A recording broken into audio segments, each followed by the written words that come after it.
Welcome to Igniters Police Academy. Today's current affairs. So, number one, we have Russian biosatellite. Russian biosatellite. Russian biosatellite.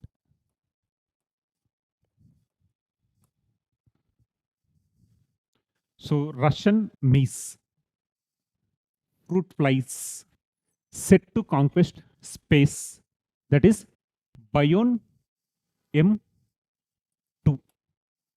Bion M number 2. Biosatellite mission. So, satellite parent Bion M number 2 biosatellite mission to fly them for space research. So, Russia recently launched biosatellite. Russia recently launched bio satellite పేరు వచ్చేసి మనకి ఏంటి అంటే బయోన్ M number 2. బయోన్ M number 2 రీసెంట్గా Russia launch చేసిన bio satellite. Russia launch చేసిన bio satellite పేరు బయోన్ M number 2. So the బయోన్ M number 2 satellite is a Russian bio satellite designed for biological and medical research in space. So it is designed for the biological and medical research in the space, specifically focusing on the effects of microgravity and radiation on the living organism. So the effect of the microgravity and radiation on the living organism ఏ విధంగా ఉందో test కోసం Russian ప్రయోగించిన శాటిలైట్ని మనం bio satellite అంటున్నాం. So here is a Russian biosatellite designed for biological and medical research in space. Biological and medical research in the space. Specifically focusing on the effects of microgravity and radiation on the living organism. So microgravity and radiation on the living organism. Next, it is a part of Bion program. So it is a part of Bion program. So Russia's Bion program. So ikkada manaku గుర్తుపెట్టుకోవాల్సిన అంశాలు ఏంటి అంటే రష్యాకు సంబంధించిన Bion program. It is a Russia's Bion program. ఈ Bion ప్రోగ్రాంలో భాగంగా వాళ్ళు తీసుకొచ్చిన శాటిలైటే మనకేంటి బయో శాటిలైట్ పేరు బయోన్ M number 2. బయోన్ M number 2.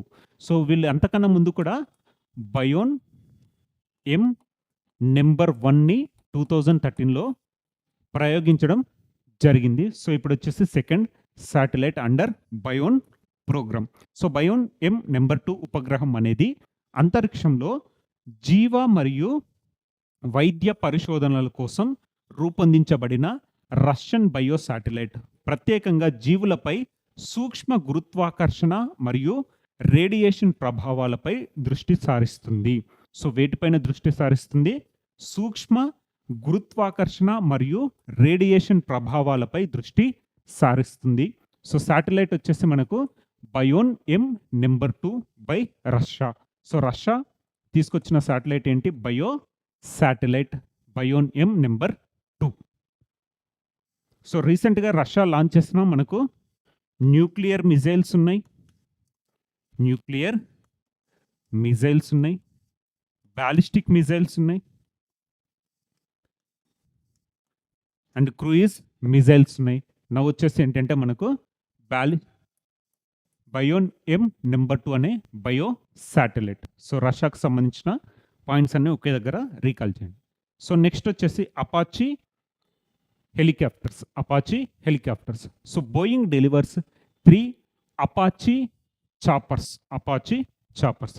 So India is purchasing మనకేంటంటే కొన్ని మిజైల్స్ కానీ హెలికాప్టర్స్ కానీ ఇలాంటి డిఫెన్స్ రిలేటెడ్ హెలికాప్టర్స్ కానీ డ్రోన్స్ కానీ మిజైల్ సిస్టమ్ కానీ అవి మనకు చాలా important examination point of view. So ఇక్కడ Boeing delivers 3 Apache choppers to Indian army. So already మనకేంటి అంటే 2020లో అమెరికా ప్లస్ ఇండియా మధ్యలో జరిగిన ఒప్పందం ప్రకారం 6 అపాచీ హెలికాప్టర్స్ అమెరికా ఇండియాకు డెలివరీ చేయాలి. సో ఇప్పుడు అందులో భాగంగా మనకు 3 హెలికాప్టర్స్ రావడం జరిగింది. రిమైనింగ్ 3 2025 చివరి నాటికి వస్తాయని చెప్పేసి వీళ్ళు ఆశించడం జరిగింది. So Boeing delivers 3 Apache choppers to Indian army. The Indian army has received the first 3 Apache AH-644E attack helicopters from the United states. భారత సైన్యం అమెరికా నుండి మొదటి 3 అపాచీ AH-64E దాడి హెలికాప్టర్లను అందుకుంది. ఈ హెలికాప్టర్లు ఉత్తరప్రదేశ్లోని హిండన్ ఎయిర్ బేస్కి చేరుకున్నాయి. సో 6 అపాచీ హెలికాప్టర్ల కోసం 2020లో సంతకం చేయబడిన $600 మిలియన్ పెద్ద ఒప్పందంలో ఈ డెలివరీ ఒక భాగం. మిగిలిన 3 హెలికాప్టర్లు 2025 చివరి నాటికి డెలివరీ అవుతాయని భావిస్తున్నారు. సో ఇక్కడ వచ్చేసి 2020 ఒప్పందం between India and America. So అందులో భాగంగా 3 అపాచీ హెలికాప్టర్స్ని ఇప్పుడు మనం డెలివరీ చూసాం. సో రిమైనింగ్ 3 వచ్చేసి మనకు 2025 చివరి నాటికి వస్తాయి అని చెప్పేసి మనకు ఒక అంచనా. సో ఇండియా వచ్చేసి S-400 మిజైల్ సిస్టమ్ని రష్యా నుంచి కొనుగోలు చేస్తుంది. S-400 missile system is purchasing from Russia. ఇండియాకు వచ్చిన తర్వాత వీటి పేరుని ఏ విధంగా మార్చింది? సుదర్శన చక్ర లాగా మార్చడం జరిగింది. అందులో భాగంగా అపాచీ హెలికాప్టర్స్ వచ్చేసి ఇప్పుడు USA నుంచి పర్చేస్ చేయడం చూస్తున్నాం. So next, India AIIMS to send man on moon by 2040. So Indian astronaut to land on moon in 2040 as a Viksit Bharat దూత.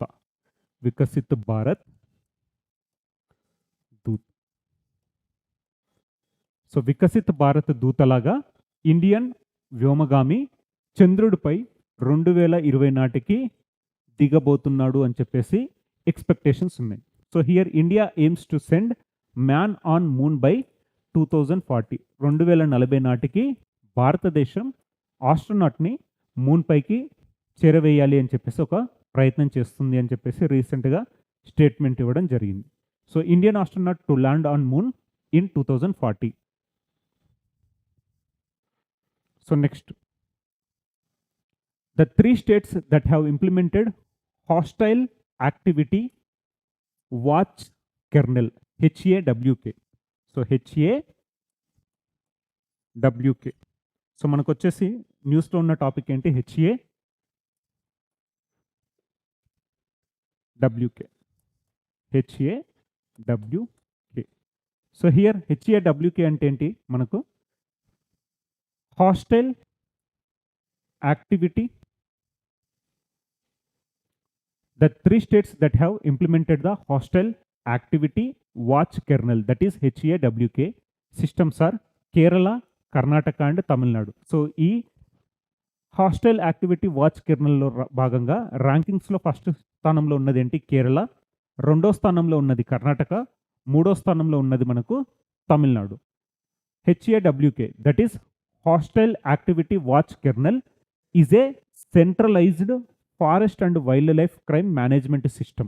So it is a forest and wildlife crime management system similar to the police CCTNS but focused on wildlife protection. So it is also focused on wildlife protection. It integrates real-time data analysis, field reporting, predictive modeling and offender tracking to strengthen conservation efforts. So ఇక్కడ ఏంటి అంటే హాక్ hostile activity watch kernel వచ్చేసి ఏంటంటే it is a centralised forest and wildlife crime management plus wildlife protection కోసం తీసుకొచ్చిన ఒక initiative. So అందులో భాగంగా వీళ్ళు చూసేది ఏంటంటే real time data analysis, field reporting and productive modelling and offender tracking to strengthen the conservation efforts. So వీళ్ళు ఏంటంటే పరిరక్షణ కోసం తీసుకున్న ఒక initiative. So hostile activity watch kernel వ్యవస్థను అమలు చేసిన 3 రాష్ట్రాలు కేరళ, కర్ణాటక మరియు Tamil Nadu. Hostile activity watch kernel అనేది పోలీసుల CCTNS మాదిరిగానే కేంద్రీకృత అటవీ మరియు వన్యప్రాణుల నేర నిర్వహణ వ్యవస్థ, కానీ వన్యప్రాణుల రక్షణపై దృష్టి పెట్టింది. సో ఇది పరిరక్షణ ప్రయత్నాలను బలోపేతం చేయడానికి రియల్ టైమ్ డేటా విశ్లేషణ, ఫీల్డ్ రిపోర్టింగ్, ప్రొడక్టివ్ మోడలింగ్ మరియు నేరస్తుల ట్రాకింగ్ని అనుసంధానిస్తుంది. So Kerala, Karnataka and Tamil Nadu recently introduce చేసిందంటే హాస్టల్ యాక్టివిటీ వాచ్ కెర్నల్ని ఇంప్లిమెంట్ చేయడం చూసాం. సో హాస్టల్ యాక్టివిటీ వాచ్ కెర్నల్ని ఇంప్లిమెంట్ చేస్తున్న రాష్ట్రాలు ఏంటి మనకు? Kerala, Karnataka and Tamil Nadu. Kerala, Karnataka and Tamil Nadu.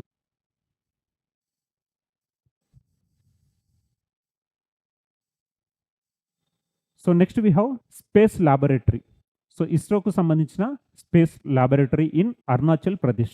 So ISRO planning to launch space laboratory in Arunachal Pradesh in order to encourage the people, especially the students in space. So ISRO inaugurates space laboratory in Arunachal Pradesh. Space laboratory in Arunachal Pradesh. So ISRO inaugurates space laboratory in remote Arunachal Pradesh district. ISRO and Muskaan foundation. So ఇక్కడ private foundation ఉంది, Muskaan foundation. ISRO and Muskaan foundation set up a space lab at Mechuka, Arunachal Pradesh to boost science education and inspire innovation among the rural student. So among the rural students in order to enhance the science education పైన ఒక curiosity, దానికోసం ISRO and Muskaan foundation వచ్చేసి they established a space laboratory in Arunachal Pradesh in order to enhance the science education and inspire innovation among the rural students. Next Arunachal Pradesh మారుమూర జిల్లాలో అంతరిక్ష ప్రయోగశాలను ప్రారంభించిన ఇస్రో గ్రామీణ విద్యార్థులలో సైన్స్ విద్యను ప్రోత్సహించడానికి మరియు ఆవిష్కరణలను ప్రేరేపించడానికి ఇస్రో మరియు ముస్కాన్ ఫౌండేషన్ అరుణాచల్ ప్రదేశ్లోని మేచుకాలో ఒక అంతరిక్ష ప్రయోగశాలను ఏర్పాటు చేశారు. సో అంతరిక్ష ప్రయోగశాల ఇక్కడ అరుణాచల్ ప్రదేశ్. ఎందుకు? గ్రామీణ విద్యార్థులలో సైన్స్ విద్యను ప్రోత్సహించడానికి మరియు ఆవిష్కరణలను ప్రేరేపించడానికి. సో గ్రామీణ విద్యార్థులలో సైన్స్ విద్యను ప్రోత్సహించడానికి, అదేవిధంగా వీళ్ళ లోపల ఆవిష్కరణలను ప్రేరేపించడం కోసం ఇస్రో మరియు ముస్కాన్ ఫౌండేషన్ వచ్చేసి అరుణాచల్ ప్రదేశ్లో మనకు తీసుకొచ్చిందే space laboratory ISRO. So next we have president of Suriname. So president of Suriname మనకు ఎందుకు ఇంపార్టెంట్ అంటే, ఏదైనా వేరే కంట్రీలో మొట్టమొదటి మహిళా అధ్యక్షురాలు కానీ మొట్టమొదటి మహిళా ప్రధానమంత్రి ఉన్నప్పుడు కూడా మనకు ఎగ్జామినేషన్ పాయింట్ ఆఫ్లో చాలా ఇంపార్టెంట్. సో అందులో భాగంగా the president of Suriname is Jennifer Geerlings Simons. ఇవిడ పేరేంటి? Jennifer Geerlings Simons, who was elected in July 2025. She is the first woman to hold the office in Suriname. So Suriname's first president, Suriname's first woman president, Mahila president. So Suriname అధ్యక్షురాలు Jennifer Geerlings Simons. ఆమె July 2020న ఎన్నికైనట్లు ప్రకటన. ఆమె సురినామ్లో ఆ పదవిని నిర్వహించిన మొట్టమొదటి మహిళ. So ఆవిడ పేరేంటి మనకు? Jennifer Geerlings Simons, Suriname's first woman president Jennifer Geerlings Simons. So next Andhra Pradesh is betting on AI drones to tackle mosquito menace. So ఇక్కడ ఏంటి అంటే, వర్షాకాలంలో మనకి ఏంటంటే మస్కిటో మెనాన్స్ ఎక్కువగా ఉంటుంది. సో ఈ దోమలను నియంత్రించకపోతే మనకేంటి చికెన్ గున్యా, మలేరియా, అదేవిధంగా డెంగ్యూ ఇలాంటి ఫీవర్స్ని ఇది స్ప్రెడ్ చేయడానికి ఛాన్సెస్ ఉన్నాయి. సో దాన్ని మానిటరింగ్ చేయడం కోసం ఆంధ్రప్రదేశ్ గవర్నమెంట్ తీసుకొచ్చిన initiative. So Andhra Pradesh has launched a smart mosquito surveillance system. So they launched a smart mosquito surveillance system with artificial intelligence. So Andhra Pradesh has launched a smart mosquito surveillance system to combat mosquito-borne diseases. This AI-powered system uses sensors, drones, and Internet of Things devices to monitor the mosquito population and trigger targeted interventions like spraying. So ఏం లేదు, artificial ఇంటెలిజెన్స్ని use చేసి ఈ మస్కిటోని monitoring చేయడం, so వాటిని చంపివేయడం, అలాంటిది నియంత్రించడం ద్వారా వాళ్ళు ఏంటంటే రానున్న సంక్రమించే వ్యాధులను వీళ్ళు నిరోధించడం కోసం తీసుకొచ్చారు. సో దోమల ద్వారా సంక్రమించే వ్యాధులను ఎదుర్కోవడానికి ఆంధ్రప్రదేశ్ స్మార్ట్ దోమల నిఘా వ్యవస్థను ప్రారంభించింది. దోమల ద్వారా సంక్రమించే వ్యాధులను ఎదుర్కోవడానికి ఆంధ్రప్రదేశ్ స్మార్ట్ దోమల నిఘా వ్యవస్థను ప్రారంభించింది. ఈ ఏఐ ఆధారిత వ్యవస్థ దోమల జనాభాను పర్యవేక్షించడానికి మరియు స్ప్రేయింగ్ వంటి లక్ష్యం జోక్యాలను ప్రారంభించడానికి సెన్సార్లు, డ్రోన్లు మరియు ఐఓటీ పరికరాలను ఉపయోగిస్తుంది. సో సింపుల్గా ఏంటంటే in order to combat mosquito born diseases Andhra Pradesh వచ్చేసి ఇనిషియేట్ చేసింది ఏంటి, smart mosquito surveillance system. Smart mosquito surveillance system. So ఈరోజు టాపిక్స్ ఒకసారి మనం రీకాల్ చేస్తే, number 1 we have so Bion M. Number 2 రష్యాకు సంబంధించిన బయో శాటిలైట్.